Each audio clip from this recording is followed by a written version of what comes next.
Hai, Assalamualaikum warahmatullahi wabarakatuh. Selamat datang di channel YouTube saya, Jojo Filusiani. Video kali ini kita akan mempelajari tentang pengendalian proses, di mana bab yang akan kita bahas adalah bab pendahuluan. Untuk materi yang akan kita ulas lebih jauh di kesempatan kali ini adalah tentang peranan dan prinsip dari pengendalian proses. Jadi, apa peranan dari pengendalian proses di dalam industri kimia? Itu akan kita bahas di video kali ini. Oke, langsung saja kita mengenal terlebih dahulu pengertian dari pengendalian proses. Seorang teknik kimia biasanya sangat familiar dengan diagram blok sederhana ini, di mana tugas dari seorang teknik kimia adalah mengubah raw material ataupun bahan intermediate menjadi suatu produk yang memiliki nilai jual dan nilai guna yang lebih tinggi dengan cara memproses raw material atau bahan intermediate tersebut. Proses disinilah yang akan kita bahas terutama di dalam pengendalian proses, ya. Apa yang menjadi pokok bahasan? Jadi, parameter-parameter yang ada di dalam suatu proses biasanya tidak lain terdiri dari tekanan, suhu, flow. Di sini adalah flow rate, bisa dalam bentuk mass rate ataupun volumetric rate. Kemudian level, pH, velocity, konsentrasi, ataupun yang lainnya. Di mana parameter ini biasanya disebut dengan kondisi proses. Untuk menghasilkan produk yang kita harapkan sesuai dengan kualitas yang sudah kita tentukan, parameter-parameter ini perlu kita kendalikan atau kita kontrol. Nah, itulah peranan pengendalian proses. Maka kita perlu mengetahui pengertian dari pengendalian proses itu apa. Jadi, pengendalian proses di sini terdiri dari dua kata. Kata yang pertama adalah pengendalian, di mana pengendalian artinya adalah sistem untuk mengendalikan. Kata mengendalikan itu terdiri dari beberapa tahap yang perlu dilakukan, yaitu memperoleh keadaan yang diinginkan dengan cara mengatur variabel tertentu di dalam sistem. Jadi, kata mengendalikan ini tidak hanya berarti hanya mengatur kondisi proses ini, tidak. Tetapi ada goal yang ingin dicapai, yaitu memperoleh keadaan yang diinginkan. Itu adalah kata mengendalikan. Kemudian, kata kedua dalam pengendalian proses itu adalah proses, di mana pengertian dari proses adalah tatanan peralatan yang mempunyai suatu fungsi tertentu yang menunjuk pada cara perubahan. Perubahan apa? Perubahan materi, di sini ada raw material ataupun bahan intermediate, baik dari perubahan secara neraca massa ataupun neraca energi untuk memperoleh produk akhir sesuai yang diharapkan. Ya. Dari kedua kata ini, maka kita bisa menyimpulkan bahwa pengertian dari pengendalian proses itu adalah cara memperoleh keadaan proses agar sesuai dengan yang diinginkan dengan cara mengatur variabel tertentu di dalam sistem. Jadi di sini ada beberapa kata kunci yang perlu kita pahami bersama bahwa pengendalian proses itu adalah cara memperoleh apa? Keadaan proses yang diinginkan dengan cara mengatur variabel tertentu di dalam sistem.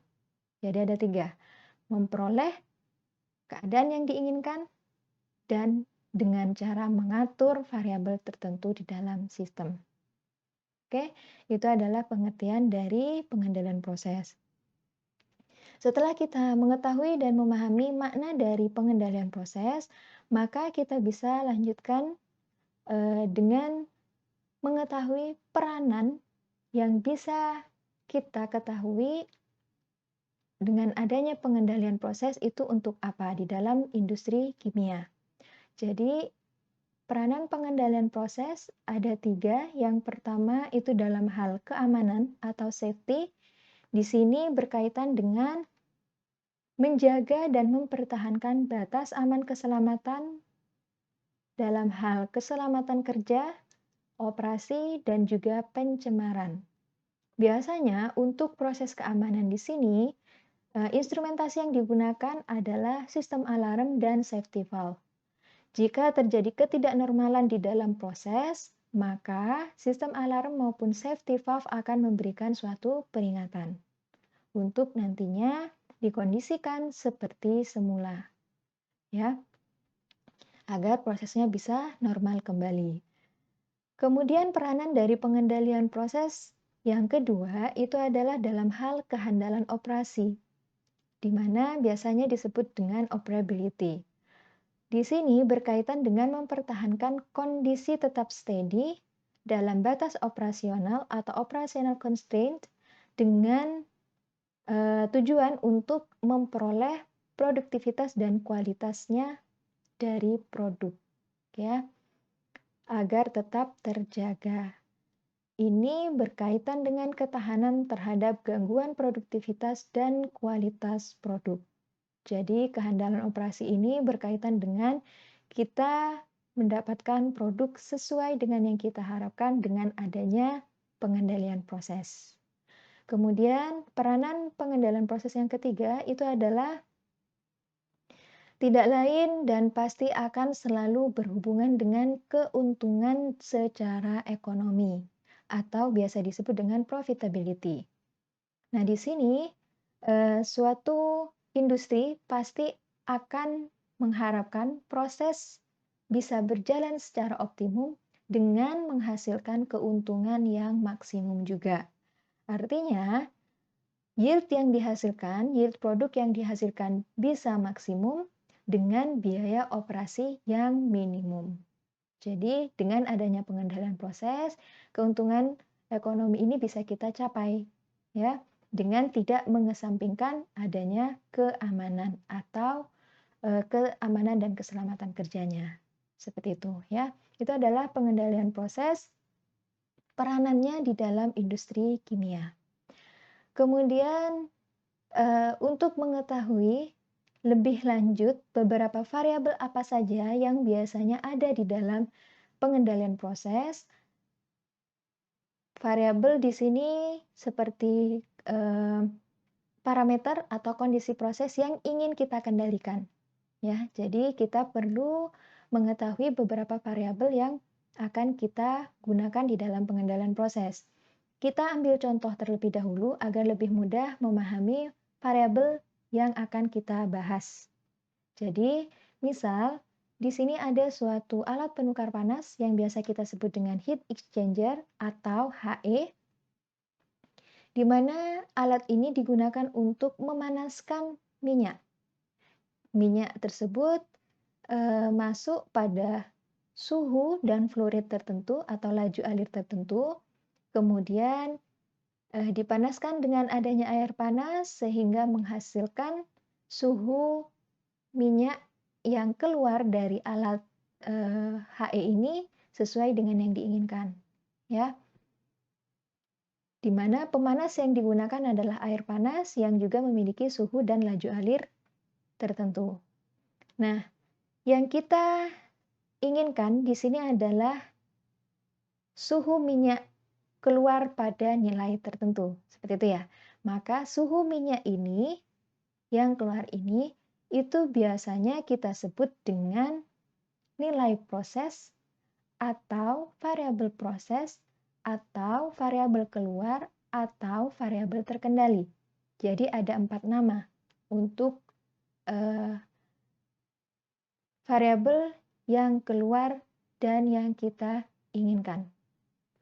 Ya, jadi di sini T-out dari minyak itu merupakan nilai proses atau proses value, bisa juga disebut sebagai variabel proses atau proses value, biasanya nanti disingkat dengan PV, atau bisa juga disebut dengan variabel keluar atau output variable, atau bisa juga disebut sebagai variabel terkendali atau controlled variable. Nah, T-out ini perlu kita kendalikan, ya, kita kendalikan dengan cara kita harus menentukan nilai dari T out ini pada nilai tertentu sesuai yang kita harapkan atau sesuai yang kita inginkan. Nah, nilai T out yang kita inginkan itu biasanya disebut dengan set point. Ya, jadi itu ada dua istilah yang sudah kita pelajari untuk variabel yang ada dalam pengendalian proses ini. Yang pertama, nilai yang diinginkan itu adalah set point, atau juga yang kedua, kita mengenal adanya proses value, proses variable, output variable, control variable, yang tidak lain mereka adalah satu, yaitu variabel keluaran. Ya. Jadi semua ini adalah nama lain saja. Tapi harus diingat dan diperhatikan bahwa nama lain dari proses variable itu adalah proses value, output variable, dan juga control variable. Nilai suhu dari minyak yang keluar ini pasti akan dipengaruhi oleh beberapa variabel yang lain. Ya, variabel yang lain itu apa? Biasanya dipengaruhi oleh variabel yang masuk ke dalam sistem penukar panas ini. Yang masuk itu apa? Minyak dan juga air panas.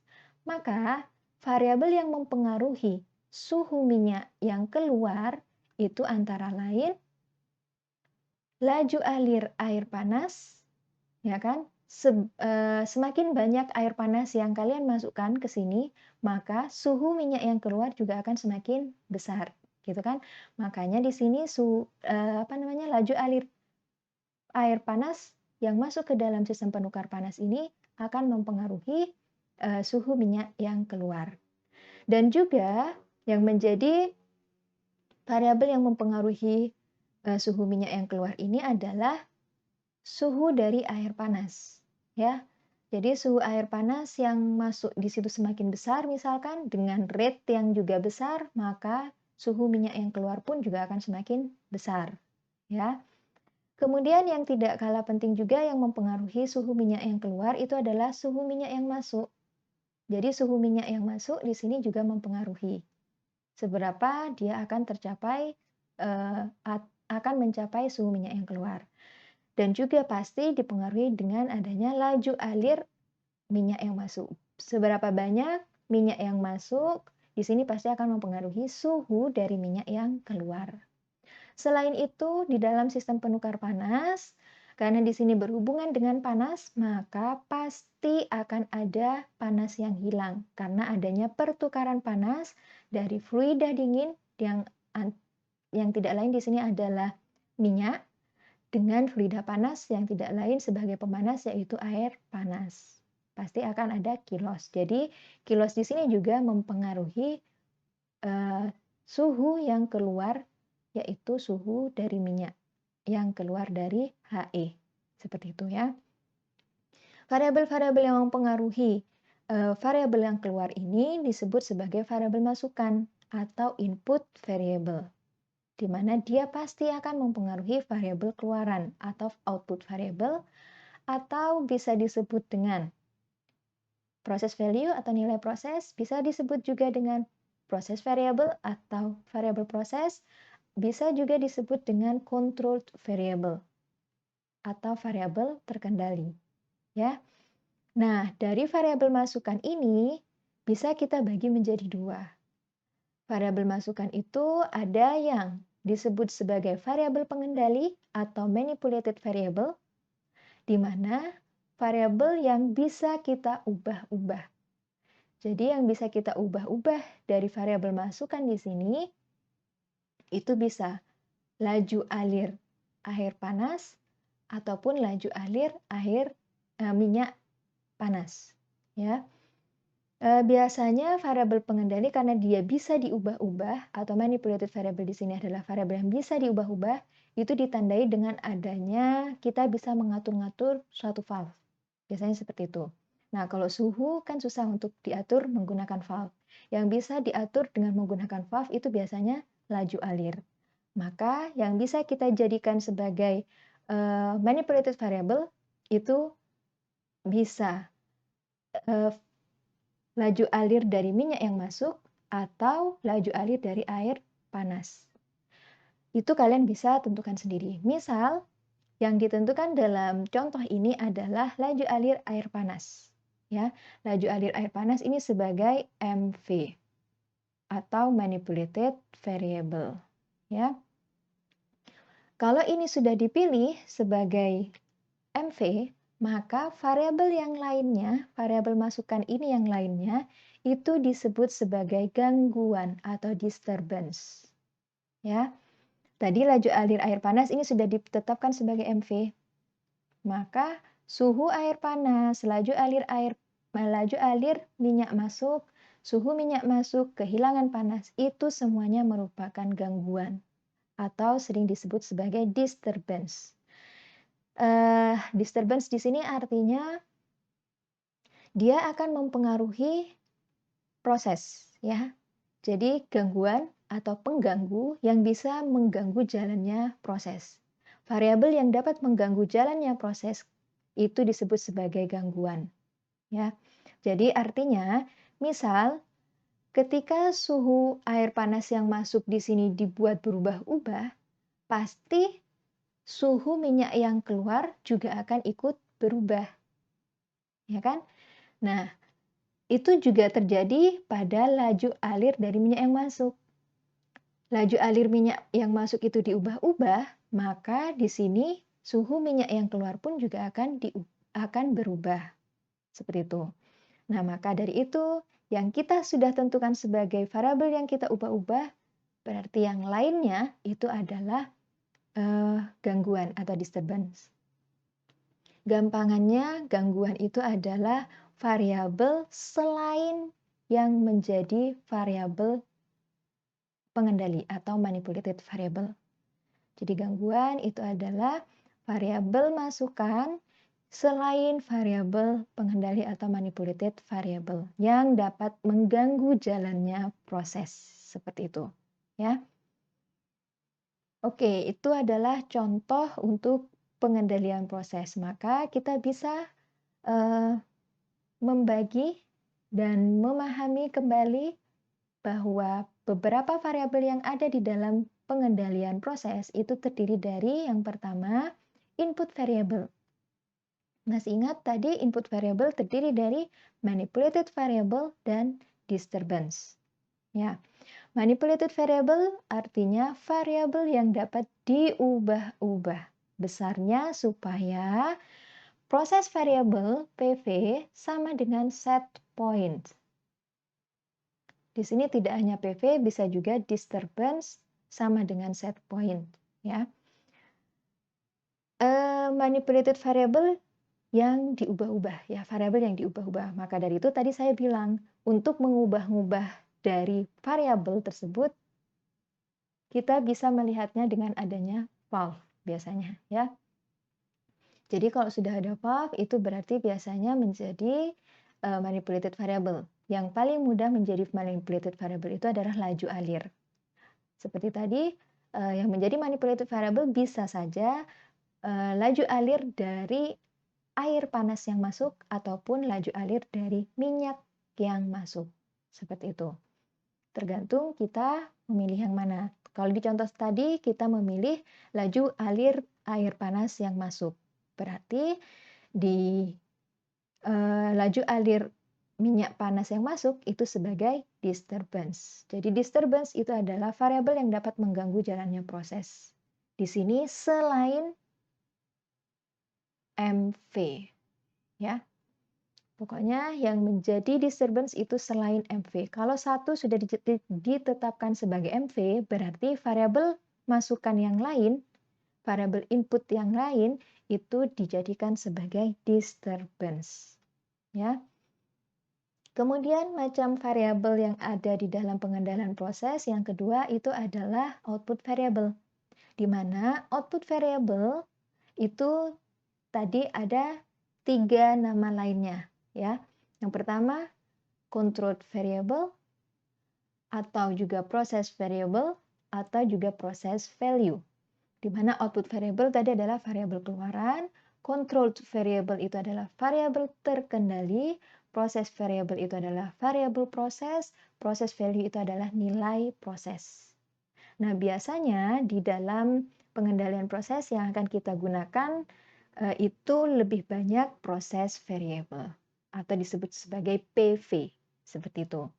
Tetapi kalian harus tahu bahwa PV itu juga bisa disebut sebagai control variable, bisa juga disebut sebagai process value, bisa juga disebut dengan output variable. Ya, artinya dia adalah variabel yang dikendalikan, controlled di sini ya, yang dikendalikan. Oke, kalau tadi yang di input variable itu ada manipulasi, diubah-ubah. Ya, variabel yang diubah-ubah. Kalau ini controlled variable atau process variable itu adalah variabel yang dikendalikan. Seperti itu.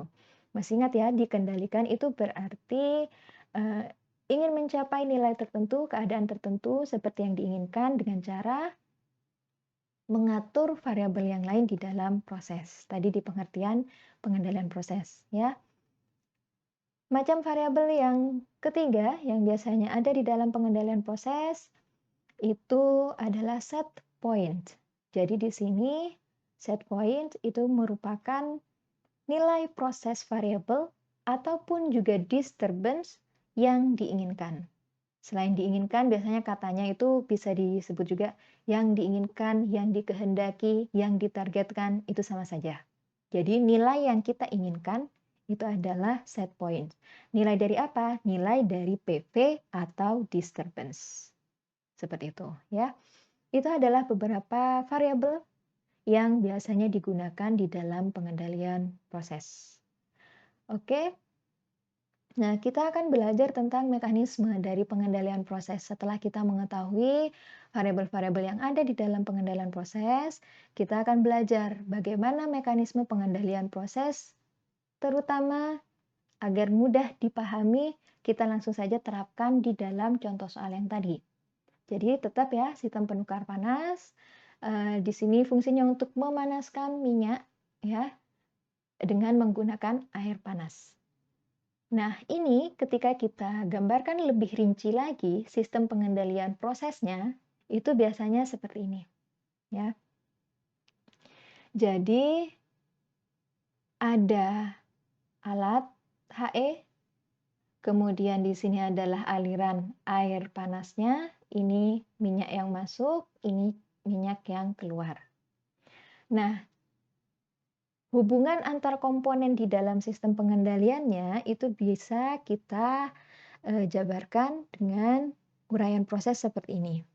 Sensor atau termokopel ya di situ akan membaca variabel proses. Sensor atau termokopel. Jadi di sini menggunakan termokopel karena apa? Karena yang dibaca itu adalah suhu. Jadi tidak menggunakan termometer karena kalau termometer tidak bisa dihubungkan dengan listrik ya. Makanya biasanya kalau di dalam sistem pengendalian suhu yang dijadikan sebagai sensor untuk membaca suhu yang keluar dari sistem ini ya, dari minyak ini itu menggunakan termokopel. Nah, dari termokopel ini nanti akan mendapatkan informasi suhu ya, informasi suhu yang mana? Suhu dari minyak yang keluar. Setelah diukur di sini, suhu minyak yang keluar ternyata terbaca sekian, misalkan. Biasanya masih dalam satuan derajat Celcius, ataupun derajat Fahrenheit, ataupun Kelvin, ataupun yang lainnya. Nah, setelah mendapatkan bacaan dari termokopel tersebut atau sensor tersebut, maka akan diolah oleh transmitter. Jadi di sini transmitter itu fungsinya untuk mengubah sinyal. Sinyal apa? Sinyal yang tadi dibaca oleh sensor yang dalam derajat Celcius, Kelvin, derajat Fahrenheit ataupun yang lainnya diubah menjadi sinyal listrik. Karena apa? Karena di sini selanjutnya akan masuk ke pengendali atau controller, ya. Nah, di dalam controller di sini biasanya sistem kerjanya berdasarkan informasi sinyal listrik. Maka dari itu transmitter mengubah sinyal yang berupa besaran fisik tadi, derajat Celcius, Kelvin dan lainnya tadi diubah menjadi sinyal listrik untuk dikirimkan ke pengendali dalam bentuk sinyal listrik. Itu adalah tugas dari transmitter, ya. Kemudian Di sini di dalam pengendali variabel proses akan dibandingkan dengan set point. Jadi pengendali atau controller di sini berfungsi untuk membandingkan nilai variabel proses, suhu minyak yang dibaca dan sudah diubah menjadi sinyal listrik tadi dibandingkan dengan set point yang sudah kita tentukan. Jadi kita inginnya nilai berapa? Misalkan nilai 70 derajat Celcius misal suhu minyak yang keluar. Berarti kita sudah mengeset di sini bahwa set point-nya adalah 70 derajat Celcius. Nah, di situ nanti pengendali atau kontrol di sini akan membandingkan nilai yang terbaca di sini ya, yang terbaca di dalam suhu dari minyak yang keluar itu berapa untuk dibandingkan. Dihitung sehingga selisih antara set point dengan PV itu adalah disebut sebagai error ya. Nah, error yang sudah dihitung oleh pengendali di situ sudah dilakukan perhitungan sesuai algoritma dari kendali menghasilkan sinyal kendali ya. Controller output berupa sinyal listrik. Hasil perhitungan errornya ini dalam bentuk sinyal listrik. Jadi setelah mendapatkan sinyal listrik hasil perhitungan error tadi, maka selanjutnya pengendali ini akan mengirimkan perintah ke elemen kendali akhir atau final control element yang berupa katup kendali atau biasanya kita sebut dengan control valve ya.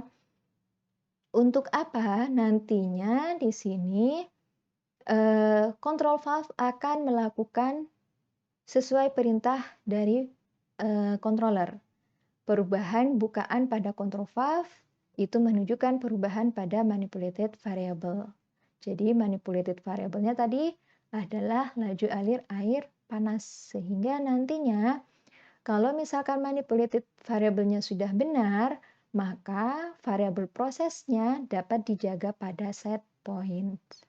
Ya, maka kalau misalkan suhu minyak yang keluar sudah sesuai dengan set point yang kita sudah tentukan tadi, misalkan 70 derajat Celcius, maka di situ tujuan pengendaliannya tercapai. Ya. Nah, di sini perlu hati-hati, ini yang akan kita bahas lebih lanjut nanti. Ada beberapa istilah, di sini ada sensor, kemudian ada transmitter, kemudian ada controller, kemudian tadi ada final control element atau elemen kendali akhir yang berupa control valve. Ini semua nanti akan kita pelajari lebih lanjut. Nah, mekanisme pengendalian proses yang biasanya kita gunakan di dalam industri kimia, kebanyakan itu menggunakan feedback control namanya ya. Feedback control artinya adalah sistem pengendalian yang memakai variabel keluaran. Ya, ingat, variabel keluaran tadi nama lainnya apa saja? Bisa disebut sebagai PV, proses variable, ataupun proses value. Ya, kemudian proses value.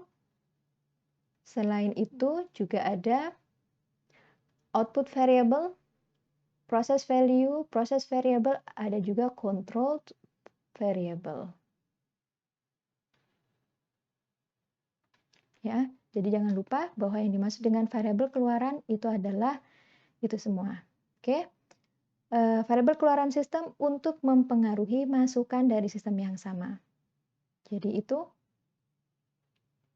ya, kalau feedback control itu merupakan controller yang banyak digunakan di dalam industri, tetapi nanti ada juga jenis yang lain ya. Nah, yang diukur di dalam feedback itu adalah variabel keluaran. Bagaimana variabel keluaran itu? Nah, logika pengendalian prosesnya, proses pengukurannya itu dimulai dari yang pertama mengukur suhu minyak keluar ya. Suhu minyak yang keluar kita ukur sehingga kita mendapatkan hasil pengukuran. Hasil pengukurannya nanti akan dibandingkan dengan set point sehingga mendapatkan berapa nilai errornya. Setelah membandingkan dan menghitung, yang kita lakukan bukan di kita yang melakukan, tapi yang sistem pengendalian tersebut lakukan itu adalah melakukan aksi atau tindakan yang akan dilakukan. Di mana bila suhu yang keluar itu kurang dari set point, suhu dari set point-nya, maka yang dilakukan adalah memperkecil atau memperbesar laju alir panas. Pasti akan memperbesar laju alir air panas. Kenapa laju alir air panas yang kita perbesar? Karena yang sudah kita tentukan tadi di awal, yang menjadi manipulated variable atau variabel yang dapat diubah-ubah itu adalah laju alir air panas. Oke? Tetapi jika suhu yang keluar di situ lebih dari suhu set point, maka yang akan dilakukan oleh control valve ya, di situ adalah memperkecil laju alir air panas.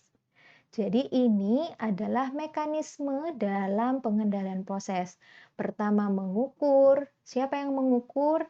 Di situ ada sensor dan transmitter tadi. Untuk mengubah sinyalnya adalah transmitter. Kemudian setelah diukur, kita membandingkan. Siapa yang membandingkan? Itu adalah controller. Sekaligus controller juga menghitung. Ya, selain membandingkan dan menghitung, selanjutnya controller juga akan memberikan perintah kepada final control element atau control valve untuk melakukan aksi. Jadi yang melakukan aksi atau tindakan itu adalah control valve, ya. Di mana jika suhunya kurang dari set point, apa yang harus dilakukan? Kalau lebih dari set point, apa yang harus dilakukan? Seperti itu. Hubungannya dengan apa? Hubungannya dengan manipulated variable atau MV. Makanya semuanya di sini dikaitkan dengan laju alir air panas. Laju alir air panas yang tidak lain adalah MV, manipulated variable. Oke, itu adalah tahapan dalam pengendalian proses. Kemudian, tahapan ini semua bisa kita gambarkan dalam suatu diagram blok, ya. Nah, biasanya ada diagram blok seperti ini. Di sini bisa kita lihat, ya, ada diagram blok seperti ini. Set point, pengendali, final control element, proses, ada disturbance, ada proses variable, ada measurement, ya. Nah, gampangannya dalam membaca diagram blok seperti ini sebenarnya adalah diagram blok untuk feedback control. Kenapa disebut sebagai feedback control? Karena ada yang diumpan-balikan, ya. Jadi ada yang diumpan-balikan, itu kenapa disebut sebagai feedback. Apa yang diumpan-balikan? Itu adalah proses variabel.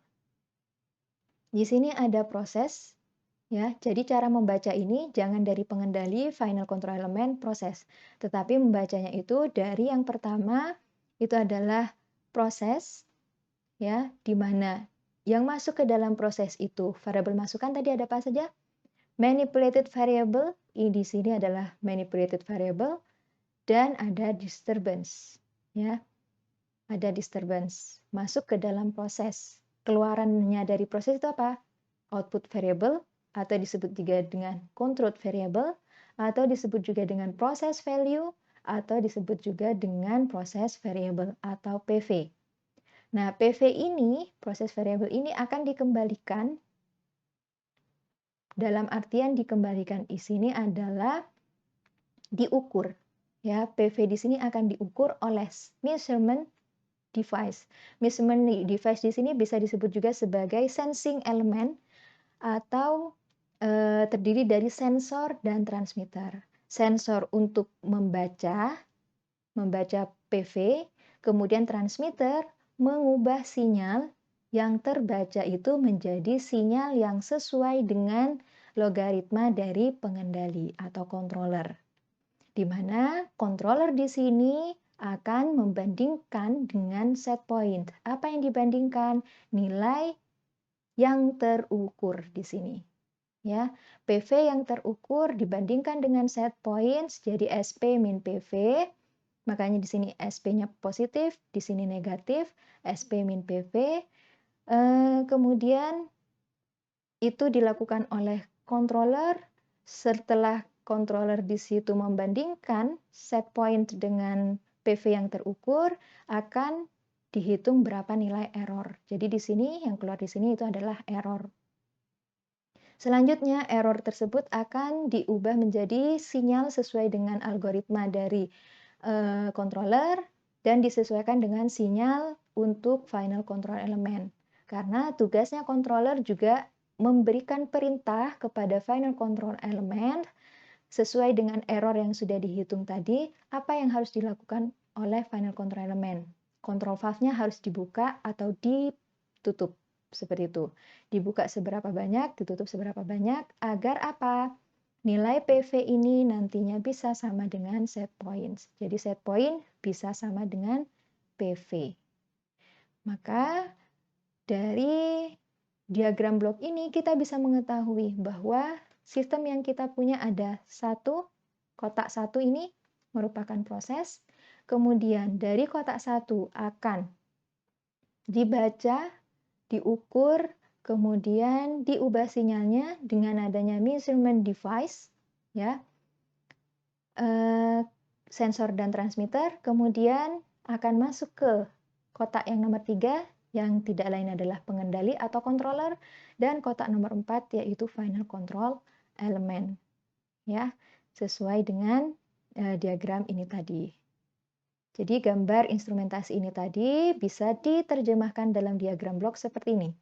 Jadi sensor transmitter itu adalah measurement, prosesnya adalah HE, sensor transmitter adalah measurement di nomor 2, ya, measuring atau sensing element, terdiri dari sensor dan transmitter, prosesnya adalah heat exchanger, nomor 1, nomor 2 adalah sensor dan transmitter, nomor 3 itu adalah controller atau pengendali. Pengendalinya yang mana? Yang atas ini. Ya. Kemudian nomor 4 final control element atau control valve, ya, itu adalah katup kendali. Jadi kalau bisa saya gambarkan, ini adalah proses, berarti nomor 1, sensor dan transmitter ini adalah nomor 2, pengendali suhu itu adalah nomor 3, katup kendali itu adalah nomor 4 sebagai final control element atau elemen kendali akhir. Jadi itu adalah mekanisme dari sistem pengendalian proses. Dari hasil kita belajar ini tadi yang ada 4 elemen ini tadi, maka kita bisa mengetahui bahwa instrumen yang biasanya ada di dalam pengendalian proses itu terdiri dari sensing element, yaitu sensor dan transmitter. Sensor fungsinya adalah membaca sinyal dari sensing element. Kemudian transmitter itu berfungsi untuk mengubah sinyal, ya, yang dibaca oleh sensor menjadi sinyal yang dapat dimengerti oleh controller. Ada kotak yang nomor 2, nomor 3 ya, berarti instrumentasinya itu adalah controller, di mana controller fungsinya itu ada 3. Yang pertama, membandingkan set point dengan measurement variable, ya, jadi variabel yang terukur, PV atau disturbance yang terukur. Kemudian fungsi yang kedua dari controller menghitung berapa errornya, ya, menghitung berapa error yang dihasilkan dan mengeluarkan sinyal koreksi, di mana sinyal koreksi ini adalah nantinya memberikan perintah, ya, perintah ke siapa? Ke FCE.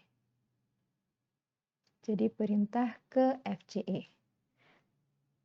Sehingga nantinya di kotak nomor 4 ada final control element, di mana fungsi dari final control element adalah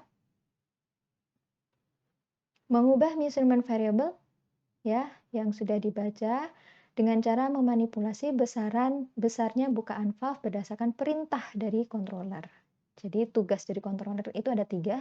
Pertama, membandingkan, menghitung, membandingkan itu set point, dengan variabel yang terukur, kemudian menghitung berapa errornya, setelah menghitung berapa error, memerintahkan atau memberikan perintah kepada final control element. Nah, final control element di sini adalah fungsinya melakukan aksi atau tindakan berdasarkan perintah dari controller. Biasanya bisa berupa apa? FCE bisa berupa control valve atau peristaltic pump. Jadi nanti ketika di lab ya yang menggunakan control valve itu hampir semua alat baik dari pengendali suhu, pengendali flow rate, kemudian pengendali tekanan maupun pengendali level atau aras. Tetapi ada juga yang menggunakan final control element berupa peristaltic pump yang ada di pH. Seperti itu. Prinsip pengendalian proses berarti ada 4 tahapan. Yang pertama mengukur yang dilakukan oleh sensor dan diubah sinyalnya oleh transmitter. Yang kedua adalah membandingkan atau comparison. Di sini dilakukan oleh controller. Membandingkan, yang dimaksud membandingkan di sini set point dengan variabel yang terukur. Kemudian menghitung. Yang dilakukan menghitung di sini adalah menghitung error dilakukan oleh controller juga. Dan yang keempat melakukan aksi, di mana melakukan aksinya dilakukan oleh final control element. Ya, jadi mengukur di sini dilakukan oleh sensor dan transmitter. Membandingkan di sini dilakukan oleh controller, menghitung di sini maksudnya menghitung error itu juga dilakukan oleh controller, melakukan aksi itu dilakukan oleh FCE ya. Nah, di sini bisa kita ketahui bahwa untuk sistem yang tadi, untuk sistem HE tadi ya, jadi pengendalian prosesnya itu mengukur yang pertama, apa yang diukur? Suhu cairan yang keluar, suhu minyak yang keluar. Kemudian membandingkan, apa yang dibandingkan? Suhu minyak yang keluar dengan set point. Suhu minyak yang keluar yang telah terukur oleh sensor dan transmitter ya, telah diukur oleh sensor dan transmitter. Hasil pengukurannya itu akan dibandingkan dengan set point. Kemudian menghitung. Menghitung di sini adalah menghitung error. Kemudian menghitung error di sini dilakukan oleh controller tadi, maka setelah itu controller akan memberikan perintah kepada FCE, di mana FCE atau harus melakukan perintah dari controller apakah bukaan dari valve-nya itu diperbesar atau diperkecil sesuai dengan hasil perhitungan error, yaitu jika T-nya lebih besar daripada T set point, maka berarti kita harus memperkecil bukaan dari katupnya. Artinya laju alir dari air panasnya harus diperkecil. Sedangkan jika suhu yang terukur itu lebih kecil dibandingkan set point, maka kita harus si final control elemennya, control valve-nya harus memperbesar bukaan katup agar laju alir air panasnya juga bisa lebih besar. Seperti itu. Nah, ini adalah prinsip pengendalian proses. Untuk selanjutnya kita akan mengetahui beberapa controller yang biasanya digunakan ya. Ada jenis feedback controller. Di sini feedback controller itu adalah mengukur controlled variable, proses variable. Mengukur PV ya. Tujuan pengendaliannya adalah mempertahankan variabel yang dikendalikan pada level yang diinginkan. Pada nilai yang diinginkan itu maksudnya adalah set point. Kemudian keunggulan dari feedback control di sini adalah corrective action. Aksi koreksinya itu bisa diambil tanpa memperhatikan sumber dari disturbance-nya. Karena yang kita langsung ukur itu adalah PV-nya. Sedangkan kelemahannya tidak ada corrective action yang dapat diambil hingga disturbance mengganggu proses yang terjadi, maka harga set point dan proses variable dapat berubah. Ini adalah gambar dari feedback controller seperti yang tadi sudah kita bahas. Selain feedback controller, sebenarnya ada juga feed forward controller yang juga banyak digunakan di industri. Nah, kalau feed forward yang membedakan dengan feedback controller itu adalah ini, yang diukur. Makanya tadi saya bilang, eee, yang dibandingkan dengan set point itu bisa PV ataupun disturbance. Ya, karena ya ini tadi, bisa ketika kita menggunakan feedback controller, maka yang dibandingkan dengan set points itu adalah proses variabelnya, karena yang terukur di sini adalah proses variabel. Tetapi ketika kita menggunakan feed forward controller, maka yang dibandingkan dengan set point itu adalah disturbance variable. Karena feed forward itu mengukur disturbance-nya. Jadi yang selain dari manipulated variable itu dijadikan sebagai disturbance, maka disturbance itulah yang diukur. Seperti ini. Ini kan tadi laju alir air panas yang dijadikan sebagai MV. Maka selain laju alir air panas ini, itu adalah gangguan atau disturbance. Maka dari itu di sini yang diukur adalah flow rate dari minyak yang masuk, suhu dari minyak yang masuk, dan juga suhu dari air panas yang masuk ke dalam controller. Jadi di sini masuk diukur oleh controller, dikendalikan di dalam controller ini. Tujuannya adalah menghilangkan disturbance sebelum proses berlangsung dan dapat mempertahankan output variabel yang dikontrol pada nilai yang diharapkan. Ya, nilai yang diharapkan berarti apa? Set point. Keunggulannya, corrective action mulai diambil sebelum disturbance mengganggu jalannya proses. Kelemahannya, tidak ada corrective action untuk disturbance yang tidak terukur. Jadi kalau seperti ini, kalau menggunakan feed forward, semua pengganggunya harus diukur, kemudian dibandingkan dengan set point-nya, dan dilakukan proses pengendalian oleh controller ini. Seperti itu. Itu adalah macam-macam dari controller. Kemudian sistem pengendalian otomatis itu ada dalam bentuk open loop, ya, open loop controller, open loop system, di mana pengendalian tidak ada umpan balik dilakukan oleh instrumen kendali. Jadi open loop itu seperti ini, tidak ada yang dikembalikan lagi ke awal, seperti itu. Ada juga closed loop controller. Closed loop controller di sini pengendalian umpan balik yang dilakukan oleh instrumen kendali. Itu biasanya ketika closed loop controller itu disebut sebagai pengendalian otomatis. Karena ketika ini contohnya yang feedback apa feed forward? Feedback ya, feedback controller.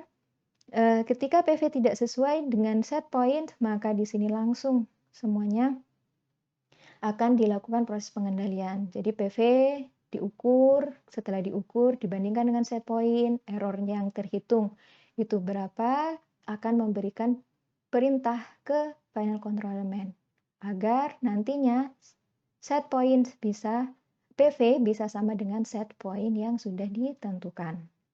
Seperti itu. Itu ada closed loop controller. Ada juga cascade loop controller. Di mana kalau cascade berarti di sini ada lebih dari 2 pengendali.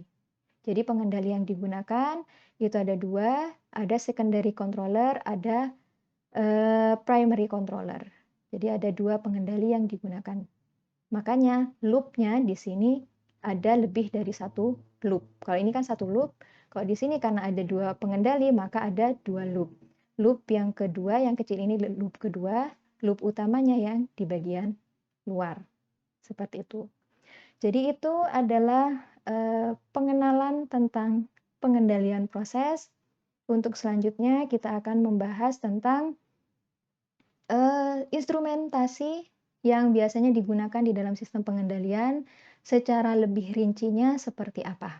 Oke, mungkin itu yang bisa saya sampaikan untuk bab pendahuluan mengenai prinsip dan peranan dari pengendalian proses khususnya di industri kimia. Semoga bisa dimengerti dan dipahami. Selamat belajar. Saya akhiri, kurang lebihnya mohon maaf. Wassalamualaikum warahmatullahi wabarakatuh.